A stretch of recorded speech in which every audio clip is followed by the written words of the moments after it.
Hello and welcome to the Capitol Report, and thank you for joining us. I'm your host, Steve Lance. Let's take a look at today's top stories. Amidst skyrocketing Omicron cases, the country is facing a national shortage of test kits. The White House plans to mail out 500 million at-home test kits for free. And questions still remain over the Chinese Communist regime's handling of the virus outbreak. We sit down with Ohio Congressman Bill Johnson to discuss the Chinese Communist Party's unfair trade practices and their culpability over the global pandemic that continues to plague the world. And it looks like Biden's Build Back Better bill is dead after Senator Joe Manchin's latest comments. The White House says they're still open to negotiations, and Senator Schumer is pledging to bring it to the floor for a vote, even if it won't pass. But why? Testing is a big part of Biden's plan to combat the CCP virus.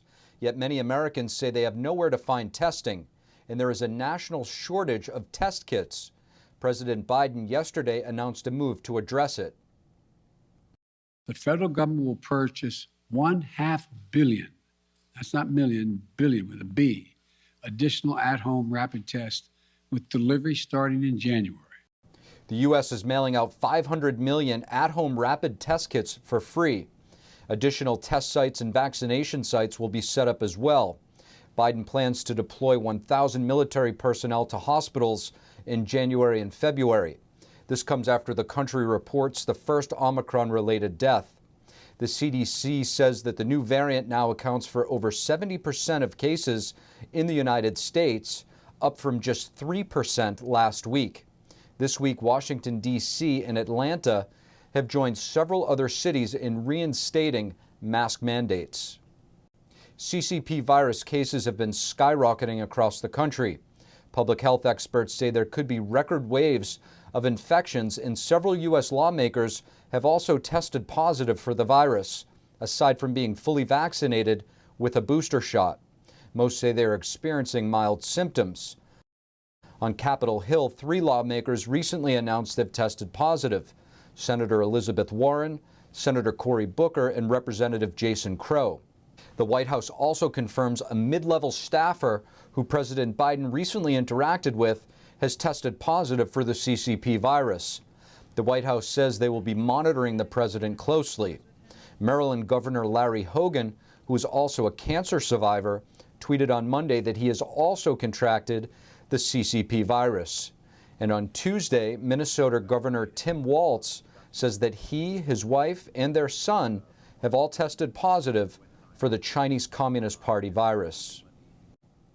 And during the first year of the CCP virus pandemic, the United States population grew 0.1%, the lowest growth rate on record. According to figures released by the Census Bureau, the population grew by nearly 400,000 people between July 1st, 2020 and July 1st, 2021. 33 states saw population increases, and 17 states and Washington, D.C. declined in population, and 11 states had losses over 10,000 people. For the first time, international migration surpassed natural increases. The Bureau stated that the slow rate of growth could be attributed to decreased net international migration, decreased fertility, and increased mortality, due in part to the Chinese Communist Party virus. Republican Senator Rick Scott sent a letter to U.S. Trade Representative Catherine Tai, demanding answers about how the Biden administration plans to respond to Beijing's chronic violation of the WTO's rules and their failure to comply with the Phase 1 U.S.-China trade agreement. This letter comes just days after the 20th anniversary of China being admitted to the World Trade Organization. Senator Scott said that he remains gravely concerned that the Biden administration has yet to commit to a strong and consistent strategy to counter the Chinese Communist Party's unfair trade practices. The letter calls attention to a range of issues, from intellectual property theft to causing the loss of millions of U.S. jobs and failing to follow through on the U.S.-China trade deal that was signed in January 2020. Ohio Congressman Bill Johnson has recently introduced a piece of bipartisan legislation that focuses on holding the Chinese Communist Party accountable for their unfair trade practices. He also weighed in on holding the CCP accountable for a host of other crimes the regime is guilty of. Congressman Bill Johnson, thank you so much for joining us on the Capitol Report. Good to be here, Steve. Thanks. Now, Congressman, you recently introduced a bill, a bipartisan bill. It's called Level the Playing Field Act 2.0, and it seems to aim to keep China under control to a certain degree. Can you tell us a little bit about what that bill might do? Yeah, you know, I represent an area, a district in Ohio, big manufacturing district. One of the first issues that I worked on after being elected to Congress was a manufacturing company that had gone through an extensive lawsuit through the World Trade Organization, spent millions of dollars because China was dumping product. In this case, it was flexible magnets into America at a cost that this small company in Marietta, Ohio, could not even buy the raw materials for. They won that lawsuit. And they got China under control. Just a short time later, the same thing happened when China went around that lawsuit, around that ruling, and went through Vietnam. And the same product started flooding into the United States, undercutting that little small company, and they were right back at fighting that again. So this legislation that I introduced with Representative Sewell from Alabama is designed to hold countries like China, predominantly China, accountable to international trade rules, to stop them from dumping counterfeit products, flooding the market with steel, for example, and then when confronted with it, going through their proxy countries and having to start that process all over again. Now, when it comes to Republicans and Democrats finding common ground on Capitol Hill, it's few and far between. But as you can see with your bill here, it's bipartisan. Do you think the issue of China, the threat that the Chinese Communist Party does pose to the United States on all of the levels that you just spoke of, is a way to unite both parties? Yeah, I think China put themselves in the center of the bullseye with COVID-19. You've heard the questions, many questions. I have those questions. Where did the virus come from? Did it originate in a Wuhan laboratory? Did it come from a wet market? Where did it come from? The gain of function research that was done. Did the Chinese perpetuate this on the rest of the world? The unwillingness of the Chinese to be open and transparent with investigators to find the origins and the source of the virus has really put China in the center of the bullseye where this is concerned. And then in dealing with the pandemic, all of the supply chain issues, the absolute awakening moment from the American people, on behalf of the American people, that China owns much of our supply chain, from the pharmaceuticals, from the critical minerals that we need to manufacture many of the products that we need in our daily lives. So absolutely, I believe the issue of China, the trade imbalance, the provocative actions of the Chinese government is certainly something that will unite Republicans and Democrats. Now, I just want to get your thoughts on the recently announced diplomatic boycott announced by the Biden administration, as well as the UK and a few other countries, major countries, have also jumped on. Do you think that a lot of people are saying that it's a good step, some think it's not enough? What's your take? I think we have to be very, very careful. I think for us to go to Beijing and participate in those games with the adversarial relationship that exists between the United States and China today, economically, China threatening Taiwan, threatening and flexing their military muscle in the South China Sea, everything that they're doing there. I think we have to be very, very cautious. And so I support that boycott of the Olympics, and I think other countries would be wise to do the same. China has got to understand that they've got to be a responsible member of the community of nations, or serious action is going to be taken. And it's not going to bode well in their favor. And hopefully they'll see the message that is being sent with this boycott, that we're not going to play your game. We're going to play a game that we will win. We're not going to play your game. Congressman Bill Johnson, thank you. Thank you. A Washington, D.C. radio station received over $4 million from the Chinese Communist Party over the past 2 years to broadcast propaganda. According to a report from the Free Beacon, Potomac Radio Group, based in Virginia, has a lucrative contract with an arm of the Chinese Communist Party's propaganda department. This was disclosed last Thursday in its filing with the Department of Justice. The multi-million-dollar deal includes payments for broadcasting Chinese state-controlled media content, social media promotion, and also for production of a talk show called The Bridge, which portrays the communist regime in a positive light. Potomac Radio's WCRW is a key player for airing such content. It has aired content from state-run Chinese Radio International since 1992, but had not previously registered as a foreign agent of the CCP. As we've seen in the news all week, swing vote Senator Joe Manchin, a Democrat from West Virginia, is prepared to tank President Biden's Build Back Better bill. But Senate Leader Chuck Schumer commits to voting on the bill soon after the new year, whether it will pass or not. This along with a number of other stalled bills like voting rights. NTD's Melina Wisecup has more details. Senate Leader Schumer has been waiting to bring this Build Back Better bill to the floor until negotiations between the White House and Senator Manchin come to a close. And this is, of course, because Senator Manchin is a key vote determining whether this bill sinks or swims. But now Senate Leader Schumer is changing course, committing to holding a vote on this, even if it won't pass. So why is the Senate leader choosing to do this? Well, I'll read you a quote that explains his reasoning. He says, "So every member of this body has the opportunity to make their position known on the Senate floor and not just on television."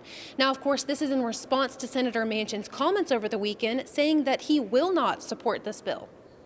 If I can't go home and explain it to the people of West Virginia, I can't vote for it. Of course, his comments gained strong pushback from his party and especially progressives. Representative Alexandria Ocasio-Cortez called it an egregious breach of trust of the president. And a similar statement from the White House. Press Secretary Jen Psaki called it a breach of his commitments to the president. But on Monday, Psaki offering a more calm message. From the president's viewpoint, and I saw him this morning, he's worked with Senator Manchin over the course of decades. They share fundamental values. They're longtime friends. That has not changed. The White House says negotiations are still open, but Manchin continues citing concerns of inflation. I have a problem. And aside from Build Back Better, Schumer is aiming to hit the ground running hard on other priorities. In his letter to colleagues, Schumer vowed to move forward on voting rights legislation. This is stalled in the Senate because of the 60-vote threshold, also known as the filibuster. But Democrats have an idea to get around it, changing the rules to weaken the filibuster to pass the voting bill. But even this idea has been an uphill battle because both Senators Manchin and Sinema want to keep the filibuster intact. Sinema says she supports passing the voting rights bill, but that changing the rules to do it would, quote, cement uncertainty, deepen divisions, and further erode Americans' confidence in our government.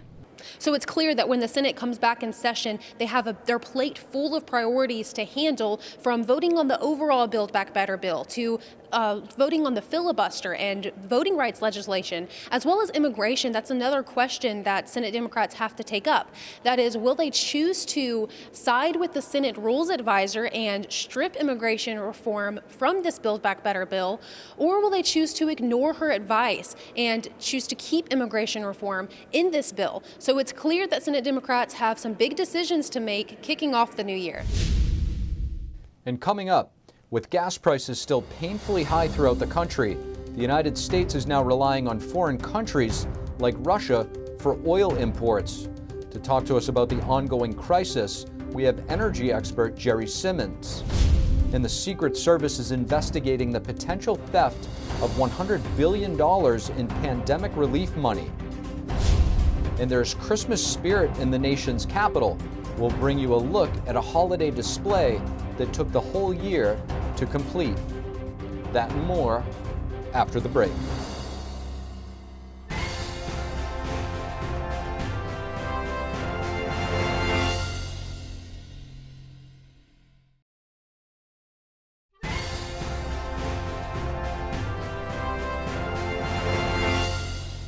Representative Scott Perry says he will decline to appear before the House committee investigating the January 6th attack on the Capitol. This is after the panel asked him to voluntarily provide information. Perry is the first sitting lawmaker that the panel has sought to question. In his tweet, Perry referred to the committee as illegitimate and not duly constituted under the rules of the U.S. House of Representatives.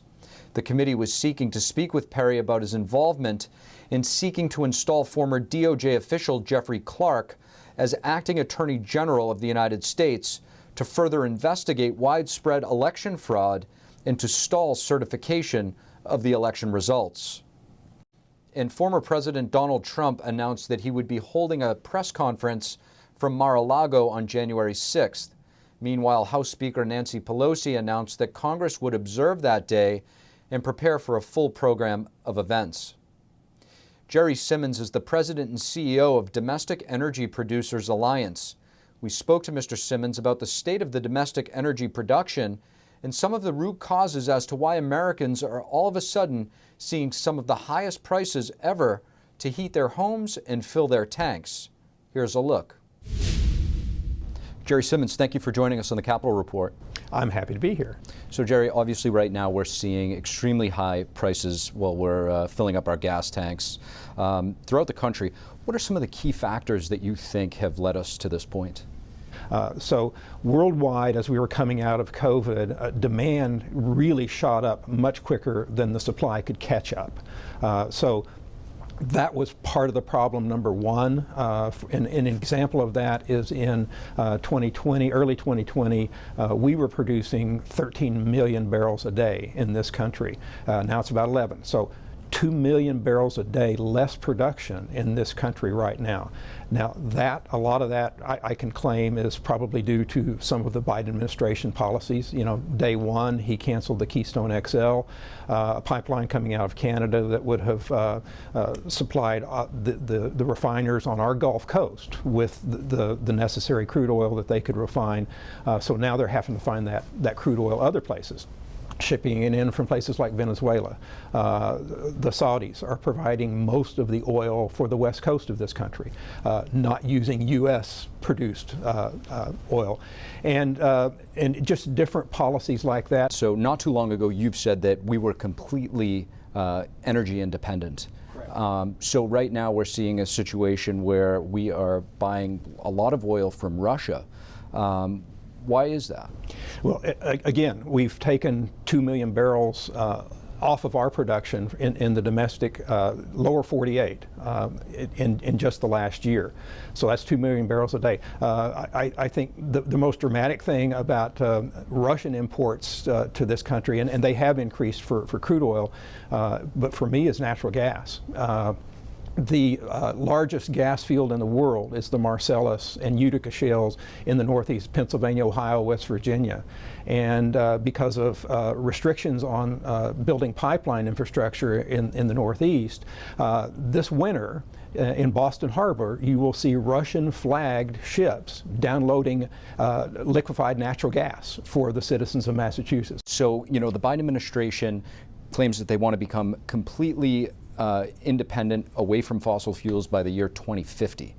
Last I checked, Americans still like to drive motorcycles, use RVs, travel the country. Not to mention, if you have family members that may have an emergency in another state, you want to be able to get into a vehicle and drive there. From a practical standpoint, is this feasible? Has it been well thought out? What are your thoughts? It is ridiculous. The other thing about this rapid move to electric vehicles, to wind power, to solar power, I don't know anybody that's 100% opposed to those. I'm not opposed to them. I just want a real world discussion about them. I want science to talk about it. There's huge limitations on what we can do as far as building solar panels and windmills. Most of those have to have what are called rare earth metals involved. Lithium, cobalt, neodymium, there's a whole list of those. The Chinese Communist government controls about 70% of those rare earths worldwide. So switching gears a little bit, you did touch upon China, and China is obviously one of the largest polluters in the world. From your perspective, are they held to the same standard that our oil companies are in the United States? Not at all. If you want to produce the cleanest barrel of oil and the cleanest cubic foot of natural gas, you produce it in this country, not any other country. The Chinese government is, I think last year, they built 200 coal-fired power plants, and they're scheduled to keep building those. I just heard where the COP26 agreement that really didn't do much at Glasgow just a couple of months ago, that the Chinese have said, you know what, we're not really going to pay attention to that. We're going to do what we want. Jerry Simmons, thank you. Oh, thanks, Steve. The United States Secret Service is investigating the theft of $100 billion in pandemic relief funds. Obviously, with the modern conveniences today of online banking, cryptocurrencies, this allows fraudsters to move monies much more quickly, and fast money equals fast crime. On Tuesday, the U.S. Secret Service said nearly $100 billion of pandemic relief money was stolen. Federal relief money released under the CARES Act attracted individuals and criminal networks worldwide. According to Roy Dotson, the agent in charge, there are 900 active criminal investigations into fraud. And there is holiday spirit in D.C. Today we're bringing you a joyful story from our nation's capital. Christmas decorations usually call for long hours of hard work, but the display we're about to show you took the whole year to complete. NTD's Melina Wisecup takes us there to find out why. Just steps from the nation's Capitol building, a hidden treasure in the Botanic Garden. A unique design bringing holiday joy this season. This is pretty cool for him. There's like so much to see and do, and like now he's like pointing at things, so that's pretty fun. He definitely loves the Thomas right back there. He stood there for like 20 minutes. Yeah, kids, you see the kids' faces. They're just, mouths are hanging open, you know, it's great. Tiny trains, tiny farms, and tiny houses. It's a whole world in itself to explore. Many are impressed with the intricate designs, which took an entire year to craft. A labor of love. Somebody really spent a lot of time because there's so much craftsmanship. The work was done with each setting, and then all the woodwork around it and all the plants is pretty impressive. And weaving through each mini farm, layer upon layer of these miniature trains take their routes, delivering food from all around the world. And the level of detail is just astonishing, and it's just magical. And I love how they have different areas of the world represented. So we've got everything from onion farms in Mexico, cranberry bogs here in the United States, rice and lentils from Nepal. So it's a great display. And what's even more impressive is every little piece of the design, all the way down to the farmhouses, is built out of plants. The tractors and greenhouses, all made from basic seeds, twigs, cinnamon sticks, and more. The farm theme is different from the traditional Christmas lights spectacle, and it's still a great family holiday bonding adventure. Beautiful place to be. Bring your family, bring the kids. I mean, it actually makes me really happy to see the kids enjoying the displays. If you're traveling through DC or passing through for the holidays, you won't be disappointed if you stop by. It's right beside all of DC's famous landmarks, and the display will be open until January 2nd. Reporting in Washington, D.C., Melina Wisecup, NTD News. And that's all we have for you on the Capitol Report today. I'm your host, Steve Lance. Thank you for tuning in. Have a Merry Christmas, and we'll see you next time.